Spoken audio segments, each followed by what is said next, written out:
Dan si ibunya ini itu ngerangkul, "Udah, kalau memang kamu lagi banyak masalah dan memang lagi banyak masalah, udah kamu mendingan netap aja di sini." "Emang boleh, Bu?" "Boleh dong, kamu kan anak ibu." Di situ pun Aldi kayak ngerasa senang.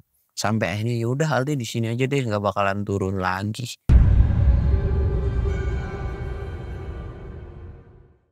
Assalamualaikum warahmatullahi wabarakatuh. Balik lagi di channel Samsul Mister Horror. Dongeng horor gua kali ini gua bakal nyeritain tentang Gunung Ciremai nih. Buat kalian yang penasaran dengan ceritanya, kalian wajib tonton video ini sampai habis dan jangan lupa like, comment, subscribe dan share video gua ke banyak orang. Dan buat kalian yang mau ikutan open trip, kalian bisa kunjungi Instagram gua di bawah sini. Dan buat kalian yang mau lihat video vlog gue juga, kalian bisa lihat di bawah sini. Dan gak usah banyak basa-basi lagi, kita mulai ke segmen donor. Dongeng horor dimulai.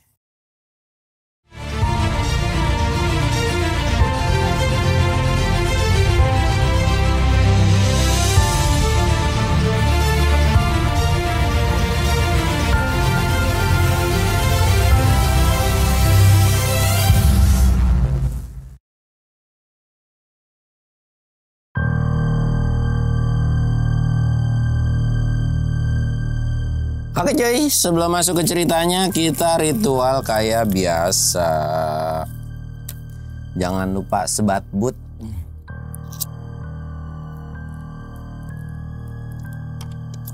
Dan jangan lupa ngopi biar nggak panik coy.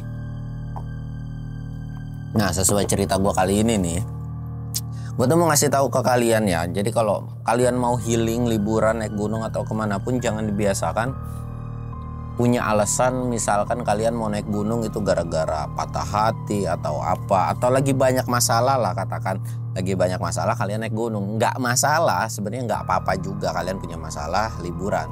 Tapi yang jadi permasalahan adalah ketika kalian pergi berlibur, ketika liburan itu kalian ngelamun, cengok gitu. Ya kalau kalian lagi liburan ya lupain masalah kalian dulu gitu. Jangan yang dibawa ke gunung atau ke bawa tempat-tempat wisata, karena nantinya kalau misalkan kalian naik sama teman itu bisa ngerubah mood kalian gitu kan. Dan sesuai dengan cerita yang bakal gue bawain ini nih. Jadi kita sebut aja namanya ini Aldi. Aldi ini punya masalah yang beban hidupnya tuh berat banget menurut Aldi. Aldi ini ya pokoknya nggak ada lah yang punya masalah selain masalah dia yang paling berat. Kurang lebih seperti itu. Ya namanya manusia kan, sebetulnya gua ada masalah, lu ada masalah, siapapun ada masalah. Bahkan kalau masalah itu lagi mumet banget, merasa bahwa masalah kita ini jauh lebih besar daripada masalah orang lain. Sebenarnya ya nggak gitu juga cuy gitu kan. Ya setiap masalah itu sesuai kapasitasnya masing-masing lah gitu kan. Nah ketika dalam masalah ini, Aldi ini benar-benar mumet. Bahkan dia tuh terlintas kalau dia ini pengen bundir. Tapi dipikir-pikir lagi dia nggak berani. Ya ngapain ya, intinya belum ada yang mau senekat itu, karena dia masih punya rasa takut gitu kan, masih punya rasa sakit itu kalau keiris saja masih takut gitu kan. Sampai akhirnya dia memutuskanlah untuk berlibur, untuk liburan. Cuman opsinya liburan ini kemana gitu kan, ke pantai gitu-gitu doang, apa ke gunung. Menarik kata Aldi. Tapi circlean temennya itu nggak ada yang pendaki, tapi dapat sebuah rekomendasi dari temennya Aldi ini. Lu kalau mau naik gunung dan nggak ada temen, lu ikutan open trip aja, dia bilang gitu kan. Wah, open trip maksudnya gimana? Dijelasin lah sama si temennya Aldi ini. Berhubung Aldi ini dapat informasi dari temennya tentang seputaran open trip dan mana open trip yang bisa dipercaya, dia tuh mendaftarkan diri lah untuk ikut open trip. Dan pada saat itu gunung yang akan didaki adalah Gunung Ciremai. Dan jalurnya itu via Apuy gitu kan. Udah tuh dia daftar, registrasi. Memang pada saat itu open tripnya tidak terlalu yang gimana ya, sebenarnya normal sih menurut gua, tapi nggak yang oh lu harus begini ya, cuman dikasih list nih barang apa aja yang harus dibawa gitu kan. Udah, dan gitu pun Aldi juga nggak terlalu banyak tanya gitu kan. Jadi kayak ya udahlah naik gunung biasa-biasa aja, cuman naik terus turun gitu kan. Singkat cerita, setelah preparean semua selesai dan di hari H mau keberangkatan, kumpullah di salah satu titik kumpul. Ketika kumpul ini Aldi nggak terlalu berbaur dengan banyak orang. Bisa dibilang pada saat itu banyak perempuan atau ciwi-ciwi pendaki yang memang cantik-cantik pada saat itu. Tapi Aldi ini benar-benar cuek, nggak memperdulikan mereka. Ya kalau ditanya dijawab gitu kan. Cuman sebatas itu aja. Bahkan ada beberapa teman yang satu rombongan itu ngerasa kayak ini orang kenapa sih, padahal diajak ngobrol loh gitu, kayak merasa jadi risih lah gara-gara sifat dari si Aldi ini. Bahkan sempat ada yang bisik-bisik, gue nanti nggak mau sama tenda mani bocah gini-gini, nggak asik orangnya. Tapi Aldi itu masa bodoh, dia tuh nutup kupingnya pakai headset gitu kan. Di sepanjang perjalanan, walaupun Aldi digunjingin, Aldi ini cuek. Singkat cerita, sampailah mereka di base camp. Sampai di base camp, panitia ini nyuruh Aldi untuk istirahat dan kawan-kawannya gitu kan, istirahat. Dan ada sedikit briefing pada saat malam itu juga. Jadi kalau misalkan ketika kalian naik, diusahakan jangan terlalu banyak istirahat dan sebagainya gitu. Ya briefing standar lah dalam open trip gitu kan. Setelah briefing mereka istirahat dan jam 5 mereka dibangunin. Mereka dibangunin untuk prepare siap pendakian. Setelah mereka prepare, akhirnya mereka berangkatlah ke pintu rimba Gunung Ciremai via Apuy. Kurang lebih sekitaran jam 8-an. Ketika jam 8 mereka mulai trekking lah. Kondisinya ketika di trekking ini, Aldi ini kan nggak yang di tengah, nggak yang di depan. Dia mah ikutan jalan-jalan aja. Dan barang bawaan yang Aldi bawa ini bisa dikatakan gak safety cuy. Jaket aja cuman sweater. Sepatu pun sepatu sepatu cats gitu kan. Ya itulah salah satu dari bahan pergunjingan dari teman-temannya yang lain gitu kan. Sempat ada teguran dari si pihak panitia, Kak gimana kalau sepatunya nyewa aja gitu kan, ini sepatunya nggak terlalu membantu loh gitu kan, takutnya nanti licin dan sebagainya. Tapi Aldi ini masa bodoh, udah Kak ini aja udah nyaman kok, insya Allah nggak apa-apa gitu kan.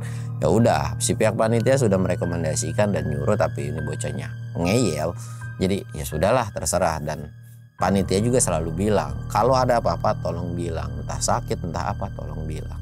Akhirnya mereka mulai nih sekitaran jam 8 lewat dikit mereka mulai trekking. Di awal trekking ini Aldi nggak punya spot yang dimana entah di depan entah di belakang gitu kan. Jadi intinya jalan terus aja. Jalan terus sampailah mereka di pos 2. Sampai di pos 2 ini sebetulnya kondisi masih lengkap. Rombongan pada saat itu masih komplit lah. Maksudnya belum ada yang mencar, ada yang duluan, ada yang paling belakang, nggak ada. Masih normal. Dari pos 2 ke pos 3 ini mulailah kepecah. Yang dimana ada yang duluan, ada yang belakangan. Dan kondisi pada saat itu pun Aldi itu ada paling belakang. Di pertengahan antara pos 2 dan pos 3 ini, Aldi ini sempat ngeres dengan tim sweeper sebetulnya. Jadi ngeres dulu nih, memang ada pendaki yang lemah pada saat itu, jadi ikutan ngeres lah. Dan memang sweeper itu kan tugasnya untuk ngejagain rombongan paling belakang kan. Nah ketika ngeres ini, Aldi ini pamitan untuk pipis. Bang, gue pipis dulu ya, gue mau ini dulu. Oh ya udah silakan. Tuh pipisnya di situ aja. Pipislah dia ke balik semak-semak dan di situ pun ada pohon gitu kan, pipis. Dan setelah selesai pipis sebetulnya nggak ada kejadian yang aneh. Tapi ketika balik kok rombongan mereka tiba-tiba nggak ada. Di situ cuman ada tas dari si Aldi ini kan. Mereka duluan kali ya. Karena memang ini pertama kalinya Aldi ini kan nggak tahu sweeper itu apa dan dia juga tidak merasa kalau ditinggalin ya nggak apa-apa tuh, jalannya jelas ini kan dan ada petanya juga. Akhirnya Aldi ini teruslah jalan sampailah dia di pos 3. Di pos 3 dia agak sedikit santai dan istirahat. Wah kayaknya yang lain udah duluan nih. Ya udahlah toh masih sore ini, kurang lebih sekitaran jam 2 atau jam 3. Ngeres, dia nyemil tuh di tasnya kan, dia sambil sender dan tiba-tiba dia keinget dengan masalah-masalah dia. Harusnya kan ngeres itu nggak apa-apa ya, ngisi tenaga makan nyemil. Tapi karena berhubung si Aldi ini ngelamun, jadi dia tuh ngeresnya lama. Dan saking keasikannya dia ngeres, dia tuh nggak berasa bahwa entah mungkin ada pendaki lain yang lewat atau negur atau gimana. Dia tuh bener-bener kayak ngelamun, bengong, cengok gitu kan. Dan ketika sadar, lah kok tiba-tiba udah jam 5. Entah gimana itu bocah ngelamunnya gitu kan. Ya namanya beban hidup kalau dipikirin terus mah nggak bakalan kelar-kelar dan gak bakalan selesai juga gitu kan cuy. Akhirnya dia buru-buru pakai tasnya, pakai carrier-nya dan lanjut lagi. Tiba-tiba kabut ini muncul, dan ketika kabut ini muncul ada suara yang memang suara ini gak asing. Suara ini adalah suara ibunya si Aldi ini. Dek, Ade mau kemana? Aldi kan kayak ngegisek matanya. Hah? Mama? Jadi ibunya ini itu sudah almarhum ya guys ya. Jadi Aldi ini ada tinggal sama bareng bapaknya. Ibu, mama gitu kan, disamperin lah sama si Aldi ini. Loh, kok mama ada di sini? Loh, jadi si ibunya ini kayak berkomunikasi. Harusnya ibu yang nanya, kamu kenapa ada di sini? Udah nggak usah naik, mending ikut ibu aja. Dan seketika Aldi ini ikutlah sama si ibunya ini yang ngejelma jadi ibunya ini. Dan Aldi pada saat itu pun gak punya pikiran apapun, gak punya namanya khawatir dengan si ibu ini, padahal tahu kan bahwa ibunya ini udah meninggal. Tapi dia tuh kayak menikmati. Akhirnya dibawa nih entah kemana, ketemulah sama satu rumah. Tuh itu rumah ibu sekarang di sana. Yaudah yuk masuk ke sana. Aldi pun ya nurut-nurut aja nih masuk. Dan ketika masuk pun udah taruh dulu, ditaruh itu. Dan gak lama ibunya ini nyuguhin sebuah makanan gitu kan. Makanan tek banyak banget pada saat itu. Aldi ini nanya, kok ibu bisa di sini? Bukannya ibu itu udah meninggal ya?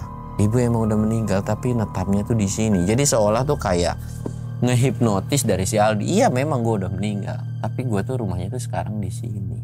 Dan gentayangan di sini. Dan ketika disebutin gentayangan tuh Aldi itu nggak permasalahin. Oh gitu. Ya kalau tahu ibu di sini, Aldi sering main ke sini. Aldi lagi mumet, lagi banyak masalah bu. Bahkan di situ pun Aldi cerita tentang masalah dia itu sambil nangis. Dan si ibunya ini itu ngerangkul. Udah, kalau memang kamu lagi banyak masalah dan memang lagi banyak masalah, udah kamu mendingan tetap aja di sini. Emang boleh bu? Boleh dong, kamu kan anak ibu. Di situ pun Aldi kayak ngerasa senang. Sampai akhirnya ya udah Aldi di sini aja deh, nggak bakalan turun lagi dari gunung ini. Itu adalah sebuah kata-kata yang dimana menjadi malapetaka buat Aldi. Aldi itu langsung buru, karena memang ditawarin makan kan, akhirnya dimakan tuh makanan. Dimakan. Setelah selesai makan, Aldi ini disuruh untuk istirahat. Udah kamu pasti capek kan, kamu istirahat aja. Istirahatlah si Aldi ini ke dalam kamar. Dia tuh ngerebahin badan. Dan seolah kalau dia itu ngerasa udah nyaman dan itu adalah rumah dia. Dia tuh terlelaplah tidur. Dalam tidurnya Aldi ngedengar suara samar-samar, entah dalam mimpi entah kenyataan, yang manggil-manggil nama Aldi. Aldi, tapi pelan banget gitu kan. Tapi kedengeran kengiang-ngiang gitu di kupingnya, siapa ya? Sampai akhirnya Aldi ini bangun.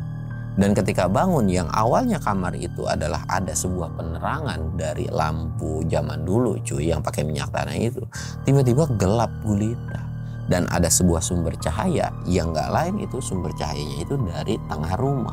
Jadi pintu kamarnya ini itu kayak kebuka tipis lah. Jadi gak ada yang slot kayak gitu. Jadi cuma nutup, udah.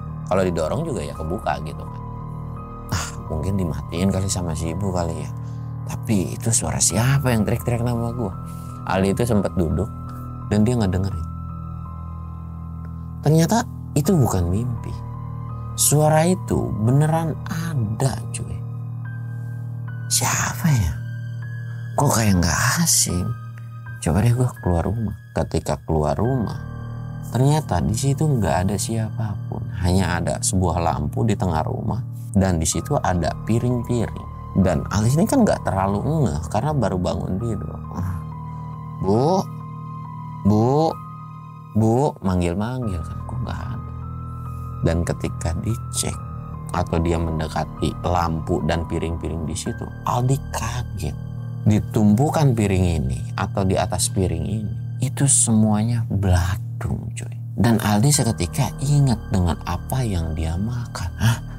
Ini kan piring yang tadi gue makan. Kok tiba-tiba ada belatung sih? Apa jangan-jangan Aldi langsung lihat sekeliling dari rumahnya. Rumahnya yang tadinya lumayan bagus, kok tiba-tiba jadi kumuh. Aldi ini langsung kaget. Dia langsung buru-buru ngambil tasnya dan keluar dari rumah itu. Dan Aldi sempat yang namanya kesandung dan dia jatuh. Dan ketika ngelihat rumah tersebut, Aldi benar-benar panik. Di atas rumah itu terdapat banyak burung gagak dan bersuara kak kak kak gitu kan. Aldi buru-buru lari dong dari rumah itu. Cuma ketika lagi lari ada suara, tapi suara ini benar-benar beda, bukan suara ibunya. Aldi, kamu mau kemana? Suaranya kayak nenek-nenek cuy. Aldi itu sempat nengok kiri dan kanan, tapi wujudnya itu nggak ada. Bodo amat dah. Lari terus sekencang-kencangnya dari rumah itu. Tapi bukannya menjauh dari rumah itu, tapi justru Aldi itu balik lagi ke rumah itu. Lari balik lagi ke rumah itu. Lari balik lagi. Entah berapa kali Aldi lari, tapi tetap aja balik lagi ke rumah itu. Karena Aldi pun udah ngerasa kecapean, Aldi itu ngumpet di balik pohon yang gak jauh dari rumah itu gitu kan. Dia tuh cuman merhatiin, ngeliatin aja. Dan tiba-tiba ada sosok nenek-nenek yang lari mundar-mandir seolah kayak nyari sesuatu. Di situ pun Ali kayak merinding bulu kuduknya. Apa jangan-jangan nenek ini nyari gua ya? Kok bisa sih? Ibu gua kemana? Kok kenapa tiba-tiba berubah jadi sosok nenek ini? Nenek ini tuh kayak keliling dan sesekali manggil nama Ali. Ali, keluar. Kamu gak boleh kemana-mana.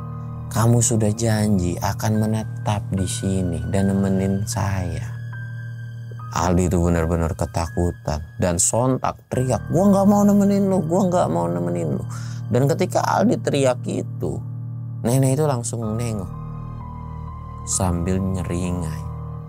Walaupun kondisi pada saat itu gelap gulita, tapi entah kenapa bayangan muka raut Seringayan dari si nenek itu seolah tergambar di otak dan pikiran dari si Aldi. Aldi ini benar-benar ketakutan dan kalang kabut. Aldi lari lagi dong. Aldi lari lagi dan balik lagi ke rumah itu. Dan ketika balik Aldi udah nggak kuat tenaganya. Aldi pasrah dan ada sebuah tangan yang megang pundak dari si Aldi. Tangan itu kukunya panjang dan kukunya ini langsung kayak megang nyengkram dari leher si Aldi. Dan kukunya itu sempat ngegores bagian leher dan kerasa banget, perih banget gitu kan. Wah, siapa lu? Dan ditengok ke belakang gak ada tapinya cuy. Dan tangan itu pun tiba-tiba hilang. Aldi ini langsung teriak, dia ini murka kan. Keluar lu, jangan nakut-nakutin. Jangan ganggu gua. Pergi. Balikin ibu gua. Balikin ibu gua. Dan setelah selesai teriak manggil-manggil nama ibunya yang minta untuk ibunya dibalikin, keluar dari rumah itu yang gak lain sosok ibunya. Aldi, ini ibu. Ini ibu. Sini masuk. Kamu gak boleh keluar dari rumah ini. Kamu harus ikut bareng ibu. Aldi ini mulai terhipnotis lagi. Ketika Aldi mau jalan dan mau balik lagi masuk ke dalam rumah itu, ada teriakan yang manggil, Aldi, jangan ke sana. Tapi Aldi masih belum ngegubris.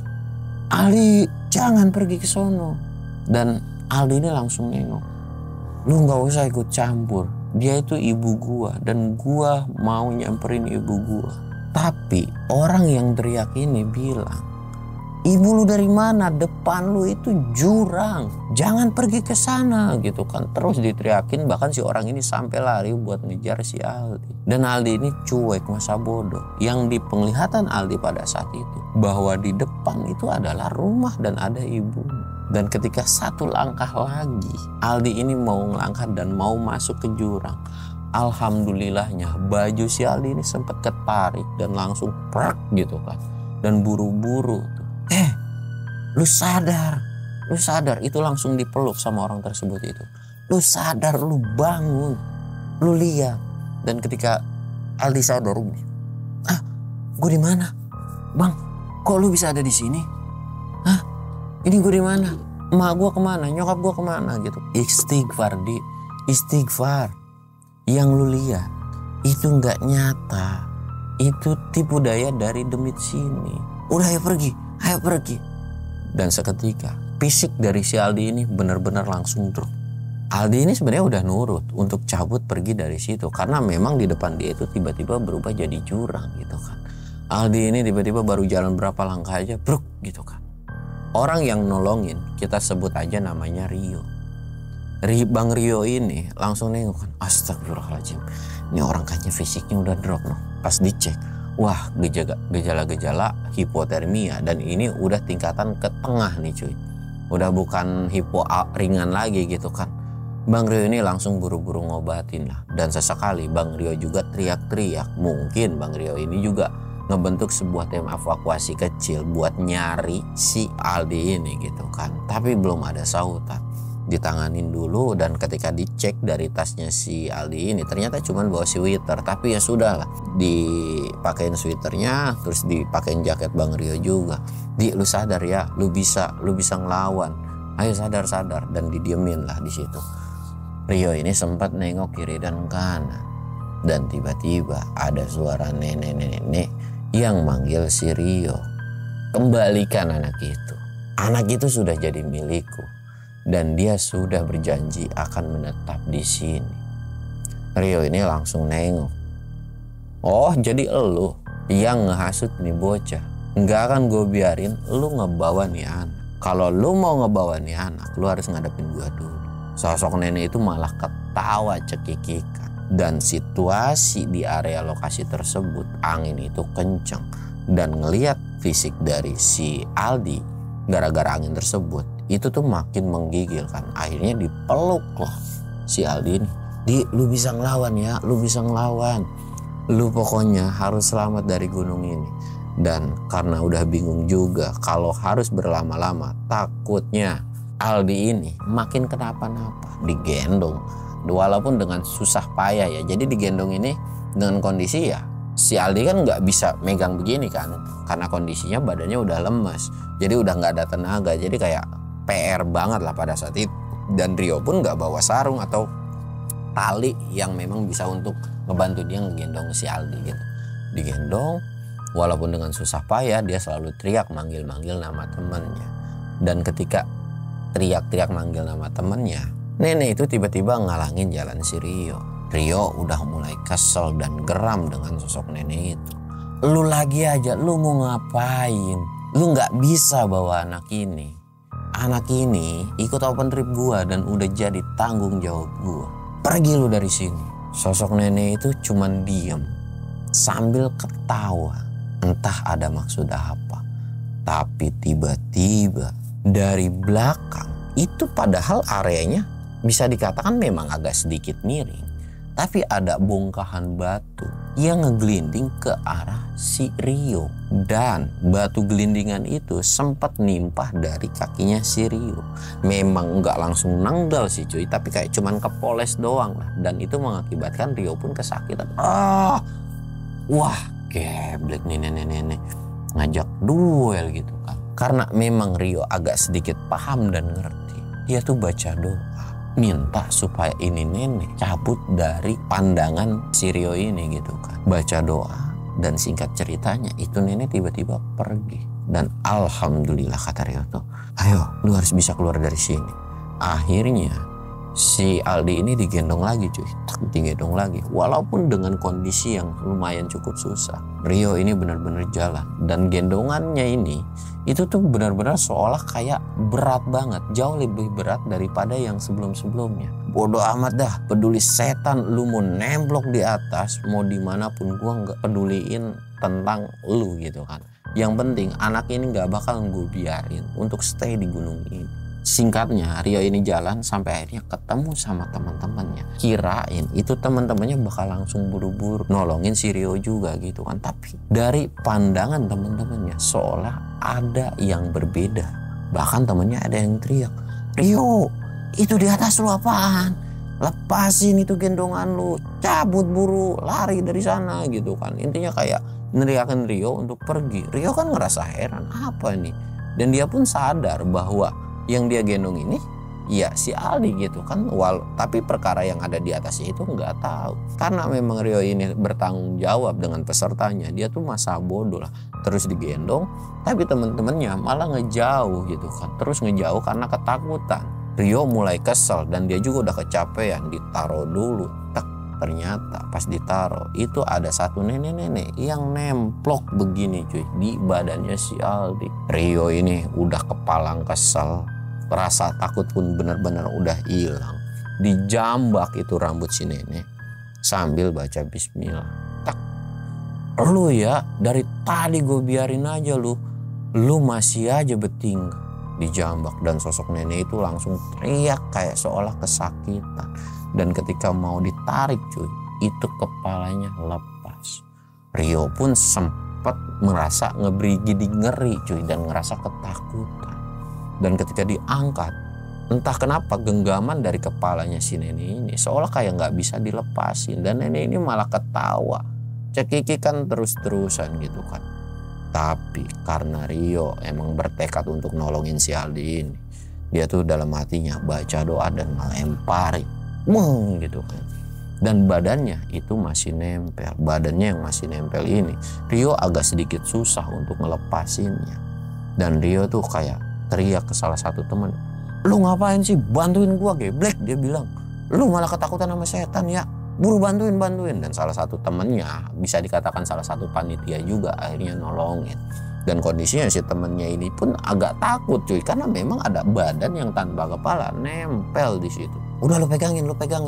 Udah bisa kok, tenang, bisa."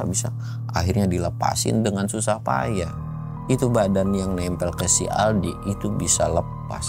Dan si Rio ini minta untuk temennya buat ngegendong dan sampai ke area tenda. Akhirnya digendong kan. Sedangkan Rio nyuruh yang lain pun untuk buru-buru pergi dari lokasi ini. Tapi Rio itu pengen nyelesain urusan dengan si sosok nenek ini. Singkat cerita, rombongan yang ini tuh udah pergi. Benar-benar udah pergi. Dan si nenek ini pun badannya masih ada di situ cuy. Dan gak lama ada kepala yang ngeglinding dan itu kayak nempel lagi ke badan si nenek ini. Dan kali ini bukan seringayan, melainkan muka sinis yang marah ke si Rio. Rio itu sempet kayak mau dipukul gitu, cuman sempat ngehindar juga gitu, set gitu. Dan pas udah ngehindar, Rio ini minta pertolongan. Dia tuh baca doa karena memang Rio ngerti dan paham baca doa. Pada saat Rio baca doa ini, Rio kan menjemin mata seolah bahwa di kupingnya itu kedengaran banget suara nafas dari si nenek itu. Bahkan Rio pun ngerasa bahwa badannya itu kayak ditonjokin atau dipukulin. Tapi atas izin pertolongannya cuy, tiba-tiba ada suara teriak lenggingan. Dan bahkan pada saat itu kondisinya masih cerah ya, nggak musim hujan. Itu ada suara petir kencang banget seolah ada di kupingnya Rio. Jeger. Disusul dengan suara kan si nenek itu yang benar-benar wah gitu kayak kesakitan. Dan ketika ngebuka, kondisi di sekitar itu normal, kayak seolah tidak terjadi apapun. Dan Rio nggak banyak tanya, Rio pun akhirnya balik nyusul teman-temannya. Ketika nyusul, alhamdulillah di situ pun karena memang sudah ditanganin sama teman-temannya, akhirnya si Aldi ini kembali siuman. Dan diputuskanlah untuk Aldi besok tidak meneruskan untuk summit. Dan Rio sendiri akan ngantar atau evakuasi untuk turun. Dan setelah dari kejadian tersebut, memang pada saat malam itu sudah tidak ada terjadi apapun. Tapi si Aldi ini disuruh tidur sama si Rio ini kan, diceritain lah kenapa dia ikut open trip. Rio itu cuman manggut-manggut doang. Dan di situ pun Rio tidak banyak ngasih saran karena memang tiap manusia itu punya permasalahan. Rio ini cuman jadi pendengar yang baik aja, dan dia kayak nggak akan menghakimi tentang apa yang dia lakukan. Dan memang pada saat itu pun ya semua bisa terjadi, namanya orang lagi banyak beban pikiran, banyak pikiran yang ngelamun kosong, ya semua bisa terjadi gitu kan. Dan di situ pun Aldi berterima kasih karena sudah ditolongin gitu kan. Tapi cuy, Aldi ini sebenarnya pengen banget ngerasain sampai puncak, walaupun Rio udah Rio ini nggak boleh gitu kan. Dan akhirnya Rio ini menjelaskan lah, nggak bisa bang, kalau memang lu mau naik gunung nanti aja ya ke salah satu gunung kalau gue ngadain open trip lagi, dan gue bisa pastiin nanti ketika lu ikut yang kedua kali lu bisa ngerasain puncak gunung. Dan di situ pun setelah dijelaskan sama Rio, akhirnya Aldi pun mau dan nurut lah. Singkat cerita, yang lain itu udah mulai pagi nih, yang lain pada summit, Rio ini nganterin turun. Dan ketika udah sampai di pintu rimba, mereka berdua tuh santai-santai dan ngobrol-ngobrol. Dan karena memang Rio ini juga ngerasa gagal bahwa si Aldi ke puncak, akhirnya ya ditemenin foto, ngobrol dan sebagainya. Dan Aldi pun seperti dapat pencerahan lah dari si Rio ini, ya tipis-tipis sih dijelasin gitu kan, ya kayak dikasih solusi. Di situ pun akhirnya Aldi ngerasa terima kasih, walaupun dia nggak bisa sampai puncak, ya setidaknya ada sebuah masukan dan ada sebuah pencerahan yang dimana galaunya ini tentang masalah hidupnya itu udah sedikit berkurang lah gitu kan, karena dia bisa cerita ke orang lain gitu kan. Sampai akhirnya mereka pun pulang gitu kan. Dan alhamdulillah setelah dari kejadian itu, Aldi ini jauh lebih semangat dan memutuskan untuk ikut open trip yang sama untuk ke gunung yang berbeda. Dan sampai akhirnya cerita ini pun selesai. Dan kalian udah tahu lah ya hal yang positifnya itu apa, dan yang buruknya juga kalian udah tahu. Dan mungkin ceritanya cukup sekian. Gua Samsul undur diri. Assalamualaikum warahmatullahi wabarakatuh.